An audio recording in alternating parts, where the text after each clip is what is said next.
Now, one of my favorite Disney movies growing up was the movie The Lion King. And in the beginning of the movie, we see Simba disobeying Mufasa's orders, not listening to him, and he's going into the wildlands and ultimately gets attacked by the hyenas and gets tempted by Scar.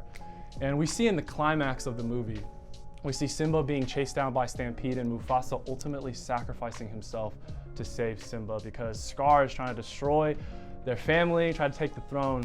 When I look at Simba's life, I can't help but relate to him in regarding to like if he would have just remained with Mufasa and remained in his presence, remained in his protection, he probably wouldn't have to be in that situation, right? And when I look at my personal walk with Jesus, I can relate to that, right? There's times where in my life where I'm not listening to my Father's commandments, I'm not listening to what He's telling me to do in the scriptures, I'm not remaining in His protection, I'm more vulnerable to the things of this world. And so Pastor Fredo a couple weeks ago said that one of the most practical ways to overcome the barriers or our weaknesses and temptations is by remaining in Jesus. And Jesus in the Gospel of John teaches His disciples on how to remain with Him. And He says in John chapter 15, verse 5, it gives an illustration of the vine and the branches. He says, I am the vine, you are the branches. If you remain in me and I in you, you will bear much fruit.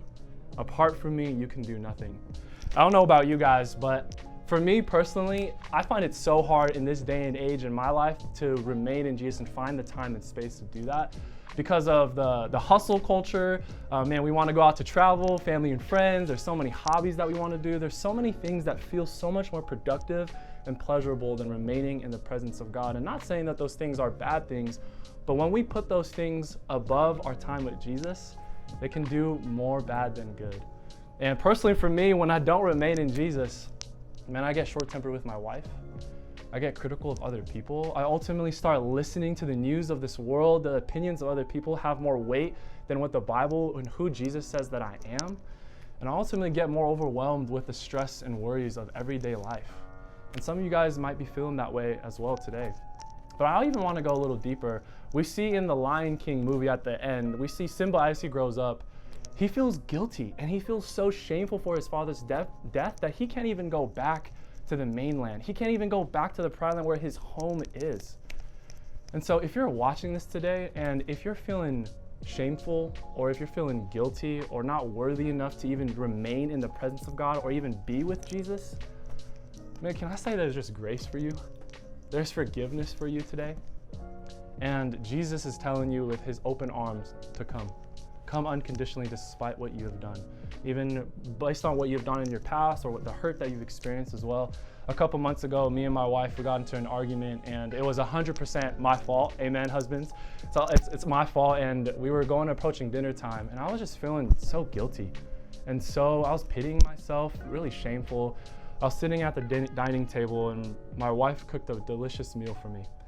And she grabbed this dish and pushed it in front of me, and I just couldn't help but just look at this dish and weep and cry, because I was imagining this dish was symbolizing, and even God saying to me, eat my son. This is my grace given to you. Despite what you have done, man, you're welcome, despite anything that you have done in your past or what you've done today to your wife. And so if you're feeling those ways similar to me today, man, can I say that you're welcomed and you are accepted to remain in Jesus and in His presence. And so I hope this is of encouragement for you today. I hope that you're able to find the time and space and the freedom to just be with Jesus as He says, come. And so, love you guys. My name is Will Yee. Thanks so much for watching my short sermon.